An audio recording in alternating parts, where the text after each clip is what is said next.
Hi guys, this is Omer from MMOHut.com.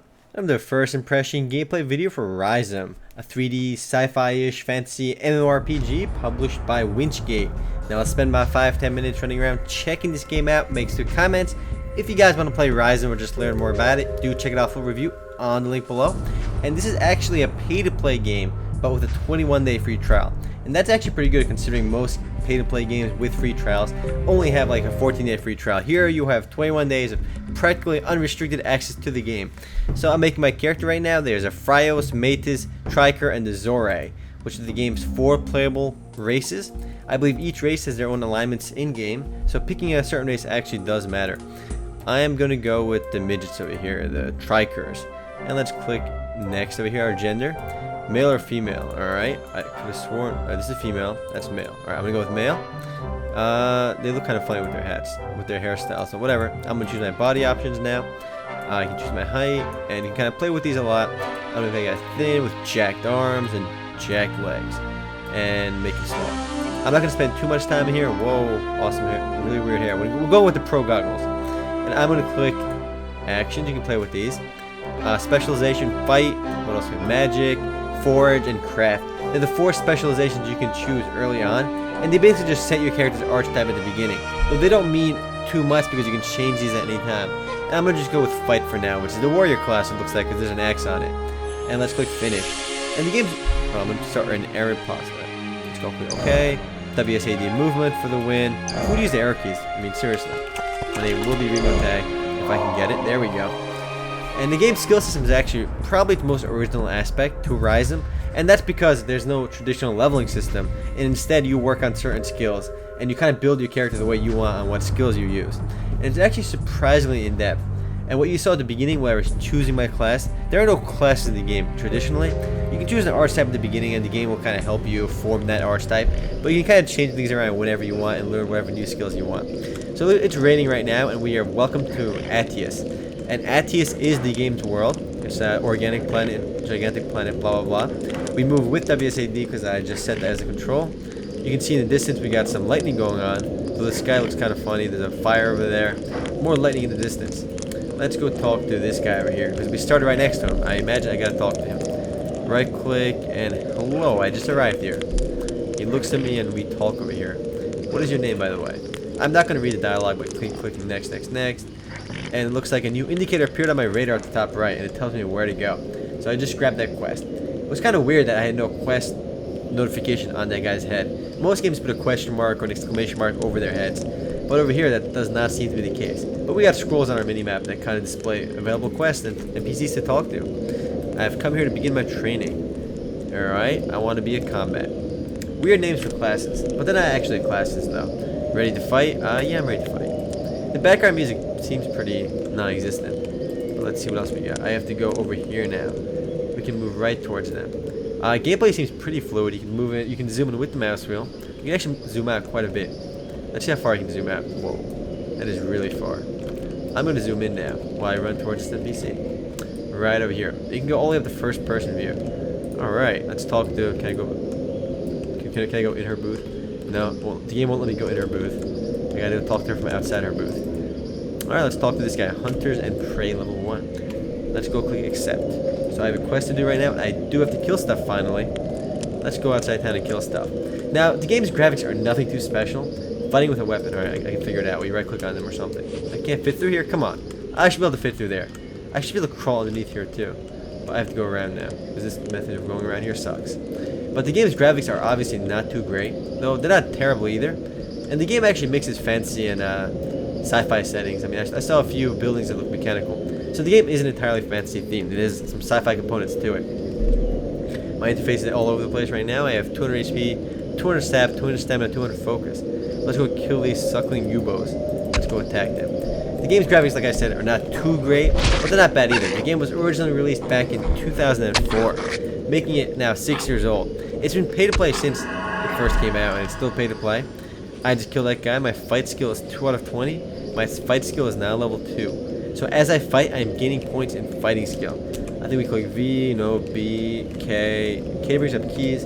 Yeah, I think it was B. If we click B, we can see our fight stats. I am 2 out of 20 right now. And the more I use it, the more it'll level up. And instead of, traditional levels, you level up on what skills you use. Right now, I have default attack, increased damage, and as I get more skill in fighting, I can actually improve these individual skills over here. Upgrades over here, I can improve these as well to increase my various different stats. The game's progression system itself is actually really unique. It actually takes a lot of time to get used to. I know a decent amount about Ryzom because I had a friend rave to me about it, and apparently this game is really in-depth with the skill system because even though you expand these melee fighting, you can see a lot of skills and talents to learn in the game. That doesn't even touch the surface. You can actually create your own skills in Ryzom, making almost room for unlimited skills in the game because players can make their own skills based on certain attributes they find in the game. Like you'll find certain ranges and certain types of skills. You can kind of mix and match, create your own skills too. Obviously, you can't create anything too overpowered because the game kind of keeps everything in check. Because if a skill is too powerful, you won't have enough points to actually make that skill.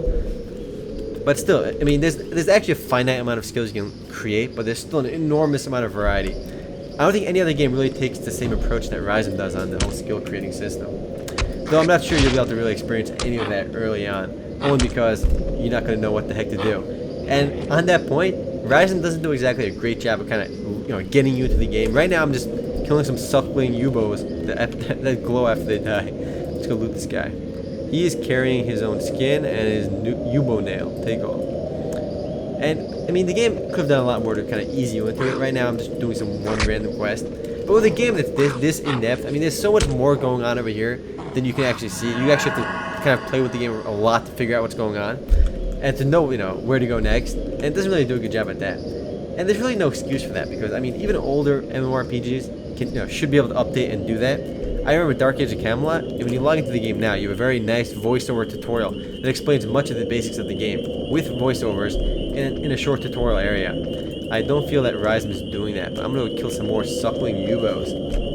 Let's kill these guys over here. I think the rain kind of eased down. It used to be a little bit heavier earlier. We got butterflies flying around. Another thing I should mention, though, the actual world in Ryzom is supposed to be very interactive, and it actually changes. It's very dynamic. Most games, you're a pretty static world. Occasionally, you'll see rain. Here you have migrant animals that literally go to different places, and the animals actually interact with each other based on what kind of animals they are. The carnivores will eat certain animals in the game, while herbivores will eat plants. And there are little details in the game that really add up to create a really vibrant atmosphere.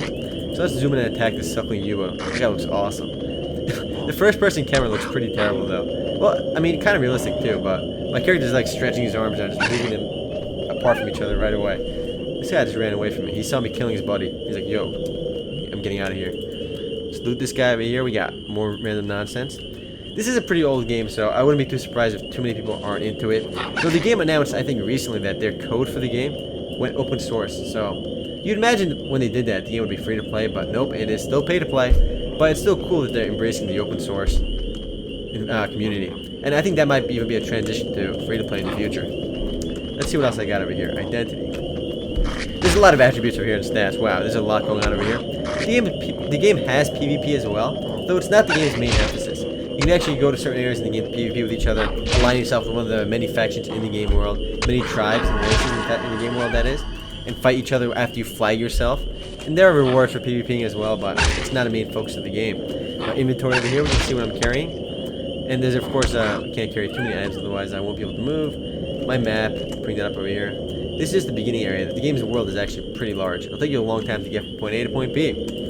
Let's go kill more suckling Yubos over here. And another really cool thing is, the game doesn't really limit you on how many skills you can actually learn. I actually turn my light on. I don't even know how. But while I keep fighting this guy, you can see my attack at the top over here. Bring up my skills again. You can actually learn every skill in the game. There's actually no limits on what skills you can and cannot learn. And you really have an almost infinite room to grow. Technically, you can learn every possible skill in the game, but just as you can do the same thing in Darkfall Online, another pay-to-play MMORPG, that would actually take forever. So it's not really practical to do that, and instead you're better off focusing on one or two things on each character, on your characters.